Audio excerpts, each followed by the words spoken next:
Hello everyone, welcome back to my channel. કેમ છો? મજામાં? આજે એવી સુંદર સુંદર ટિપ્સ તમારી સાથે હું શેર કરવાની છું જે તમે જોઈને પણ ચોંકી જશો. અને હા, વેસ્ટમાંથી આજે બેસ્ટ બનાવીશું, તો બોટલોને જરા ધ્યાનથી સાચવજો. તો પહેલી ટિપ્સ છે કે અહીં આપણે અલગ અલગ દોરાની આપણી પાસે રીલ હોય છે, પરંતુ જ્યારે આપણે જરૂર પડતી હોય છે ત્યારે દોરા ગૂંચવાઈ જતા હોય છે અને તેનો છેડો પણ મળતો નથી હોતો. તો આજે એવી સુંદર ટિપ્સ હું તમારી સાથે શેર કરવાની છું. એકદમ ફ્રીમાં છે, 1 રૂપિયાની પણ આમાં જરૂર નથી પડવાની. તો અહીં સૌપ્રથમ આપણી પાસે ચક્કાની જરૂર રહેવાની છે. તો આ રીલ મેં હાથમાં લીધી છે, તો તેને ચક્કાની મદદથી એક રીલને એક બાજુ જે છેડેથી આપણે આવી રીતે કાપો કરી દેવાનો છે. જો હું તમને બતાવું છું, સહેજ બસ 2 જ વખત ચક્કુ આવી રીતે ફેરવીને અને કાપો આપણે કરી દેવાનો છે. કટ નથી કરવાનું, પરંતુ એક કાપો કરવાનો છે. જો હું તમને બતાવું છું કે જનરલી એ કાપાની અંદર દોરો આવી જાય. જો હું ફરીથી તમને બતાવું છું, બીજી રીલ લઈને બતાવું છું, તો આ ટાઈપનો સહેજ 1/2 ઇંચ કરતાં પણ ઓછો કાપો આવી રીતે કરવાનો છે. અને જે આપણે દોરાનો છેડો છે તે આવી રીતે કાપાની અંદર લગાવી દેવાનો છે, જેથી કરીને આપણને છેડો તરત જ મળી જશે અને શોધવાની પણ જરૂર નહીં પડે અને ટાઈમની પણ બચત થશે. અને તમે જે તે અલગ અલગ દોરાને આવી રીતે તમે રીલ પ્રમાણે તમે આવી રીતે ફસાવશો, જેથી કરીને તમારી રીલ પણ દરેક એકબીજાની સાથે ગૂંચવાશે નહીં અને તરત જ તમને મળી જશે. અને દોરા પણ આવી રીતે ગૂંચવાઈને તૂટશે પણ નહીં. તો જો હું આવી રીતે દરેક રીલની અંદર કાપા કરીને આવી રીતે ફસાવી દઉં છું. તો આ ટ્રીક તમને ગમી હોય તો લાઈક જરૂરથી કરજો. અને હા, ચેનલ પર તમે ફર્સ્ટ ટાઈમ આવ્યા હોય તો please subscribe to my channel. અને હા, જો આજની વિડીયો તમને ગમે તો લાઈક જરૂરથી કરજો. નેક્સ્ટ ટિપ્સ છે કે અત્યારે તો દરેક ઘરની અંદર આવી રીતે કાચના અથવા તો ક્રોકરી આપણે સેટ હોય જ છે, પરંતુ એક વખત આપણે સેટ બહાર આપણે વાપરવા માટે ખોલ્યા પછી તેને હવે કેવી રીતે સેટ કરવા તે હું તમને આજે બતાવવાની છું. કેમ કે આ કાચના બાઉલ હોય છે, તો તેને આવી રીતે ઉપરે આવી રીતે મૂકીએ તો તેની ઉપર સ્ક્રેચ પડી જાય છે અથવા તો તૂટવાની પણ સંભાવના રહેતી હોય છે. તો આવી રીતે પોલિથીન દરેકના ઘરે હોય જ છે. કોઈ પણ નાનો સામાન લાવતા હોઈએ, શાકભાજી લાવતા હોઈએ તો આવી પાતળી પોલિથીન હોય છે. તો આવી રીતે દરેક પોલિથીનની અંદર આવી રીતે એક બાઉલ અથવા તો આવી રીતે વાટકો અંદર મૂકી દેવાનો છે. તમારી પાસે જો ડીશ હોય તો પોલિથીન થોડી મોટી લેવાની, કોઈ પ્લેટ હોય તો સાઇઝ પ્રમાણે તમારે એ ટાઈમે તમારે પોલિથીન લેવાની છે. તો આવી રીતે તમારે પોલિથીનની અંદર આવી રીતે બાઉલ મૂકી દેવાના છે, જેથી કરીને તમારે લોંગ ટાઈમ સુધી સચવાઈ રહેશે અને સહેજે સ્ક્રેચ પણ નહીં પડે.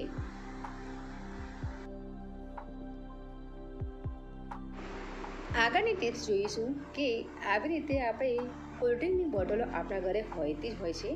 અત્યારે તો ઉનાળામાં કોલ્ડ્રિંક વધારે પીવાતું હોય છે, તો આ બોટલો મારા ઘરમાં ઘણી બધી પડી હતી, જેથી કરીને મેં આ બોટલોને સાચવી રાખી છે.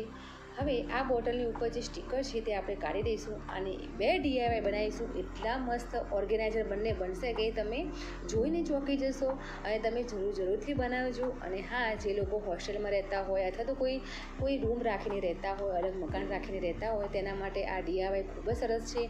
કોઈ ઓર્ગેનાઇઝર તમારે ખરીદવાની કોઈ જરૂર નથી.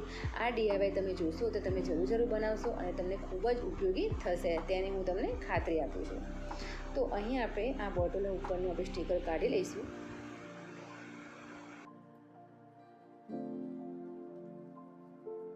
તો અહીં હું તમને બતાવું છું તે પ્રમાણે મેં બોટલનો જે ઉપરનો ભાગ છે તે મેં કટ કરી દીધો છે અને તેવી જ રીતે આપણે નીચેનો ભાગ પણ કટ કરવાનો છે. હું તમને બતાવું તે રીતે તમે લાસ્ટ સુધી તમે જોજો કે અહીં સુંદર 2 કન્ટેનર થવાના છે. જુઓ, અહીં હું તમને ફરીથી બતાવું છું કે પહેલાં તમે ફર્સ્ટ ટાઈમ બનાવતા હોય તો અહીં આપણે માર્કર પેનથી અથવા તો સ્કેચ પેનથી તમારે આવી રીતે માર્ક કરી દેવાનું છે. જો જેવી રીતે હું માર્ક કરું છું તે રીતે તમારે આવી રીતે ચક્કાની મદદથી અથવા તો ચક્કુ ગરમ કરીને પણ તમે આ અંદર કટ કરી શકો છો. આમાં એટલું જ ધ્યાન રાખવાનું છે કે આપણે એક સરખા કાપા કરવાના છે, એટલે એક સરખું આપણે એક સાઈડનું કાપવાનું છે. તો અહીં ઉપરનો ભાગ અને નીચેનો ભાગ બંને આવી રીતે જોઈન્ટ કરીને આપણે આવી રીતે જે ટ્રાન્સપરન્ટ જે આપણે છે સેલોટેપ તે આપણે લગાવીશું. જો તમારે બ્લેક હોય, રેડ હોય, કોઈ પણ તમે સેલોટેપ વાપરતા હોય તો તમે લગાવી શકો છો. હોટ ગ્લુનો પણ તમે ઉપયોગ કરી શકો છો. તો અહીં તમે જોઈ શકો છો કે 2 કન્ટેનર રેડી થઈ ગયા છે. આની અંદર હું હવે થોડા ઘણા હું મસાલા આમાં ભરીશ. હવે આપણે આના ઢાંકણા પણ મળી ગયા છે, નાની એવી સારી એવી ડબ્બી પણ મળી ગઈ છે કે જે આપણે તરત જ મળી જાય એવી રીતે આપણે અંદર શું ભર્યું છે તે પણ દેખાવાનું છે. તો અહીં હું જીરું અને મરી ભરવાની છું. તો આપણે જે બોટલ કટ કરી હતી તેમાંની જ આપણે થોડો વચ્ચેનો ભાગ કટ કરી લેવાનો છે અને એક નાનું એટલે વાળીને એક નાચા જેવું બનાવી દેવાનું છે, જેથી કરીને આવી રીતે ફસાવીને આપણે કોઈ પણ વસ્તુ ભરી શકીશું.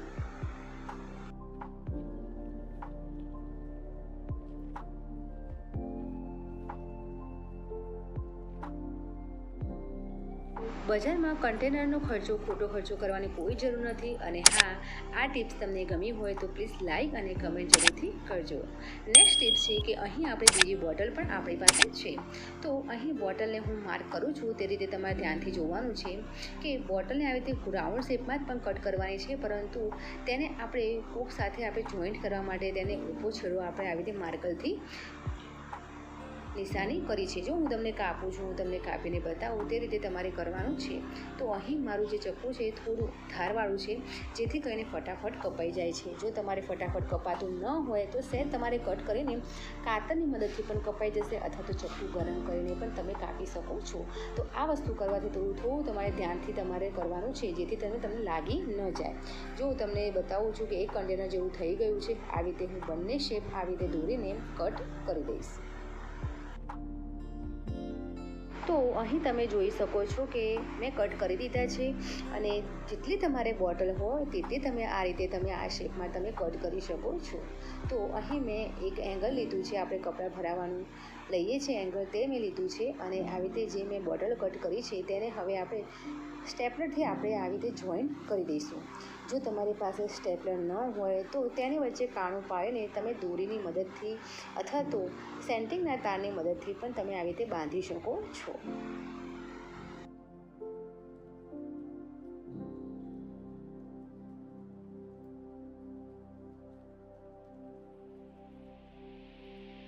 તો તમે જોઈ શકો છો અહીં મેં 2 બોટલ લીધી છે, તો તમે અહીં 4 બોટલ પણ તમે લઈ શકો છો.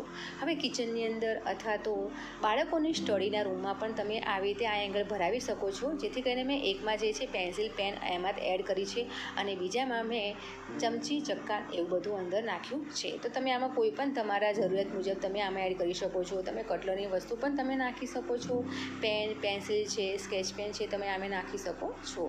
તો અહીં તમે જરૂરિયાત મુજબ તમે આવી રીતે બનાવી શકો છો.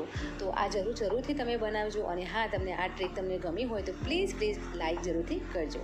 અને નેક્સ્ટ ટિપ છે જે ખૂબ જ ઇમ્પોર્ટન્સ છે અને જે બિગનર્સ છે તેના માટે ખૂબ જ કામની છે. તો અહીં મેં 2 વેલણ મૂકેલા છે. તમે અહીં કોઈ પણ તમે લાકડાની સ્ટીક તમે લઈ શકો છો. તો મેં દૂધની કોથળી મેં હમણાં જ હાલ કટ કરી છે, અને કટ કરીને હું તમને બતાવું છું કે એક વાટકીમાં મેં દૂધ લીધું હતું, અને હું તમને બતાવું છું કે દૂધ છે તે ફાટી ગયું છે, એટલે કે દહીં થવાની તૈયારીમાં છે.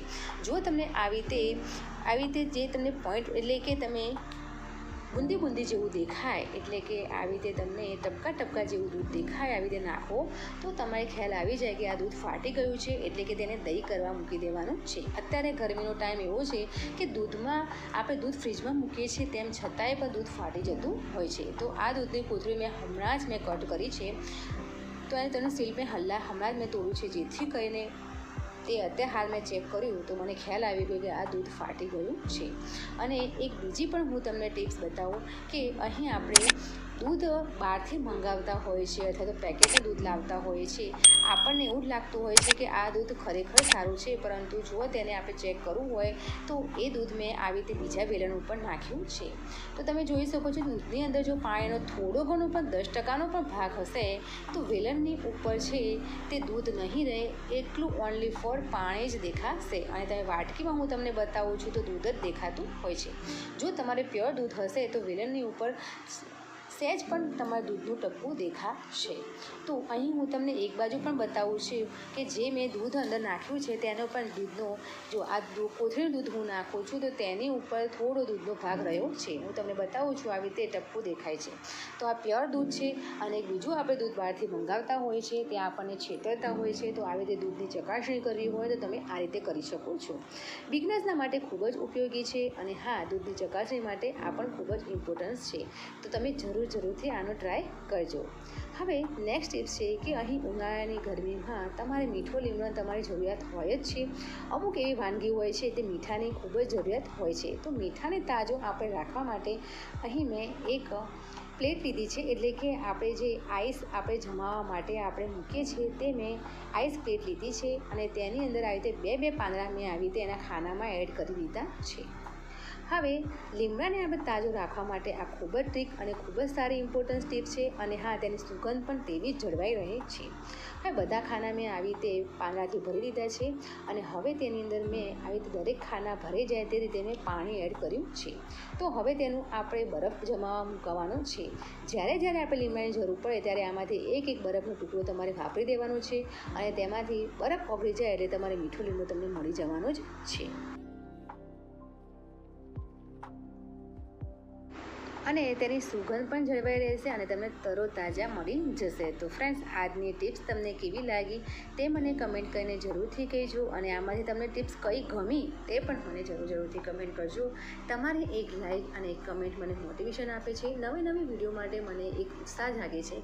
તો પ્લીઝ તમે કમેન્ટ જરૂરથી કરજો, લાઈક જરૂરથી કરજો અને સબસ્ક્રાઈબ જરૂરથી કરજો. હવે એક નવા આઈડિયા સાથે મળીશું. બાય, જય ભારત.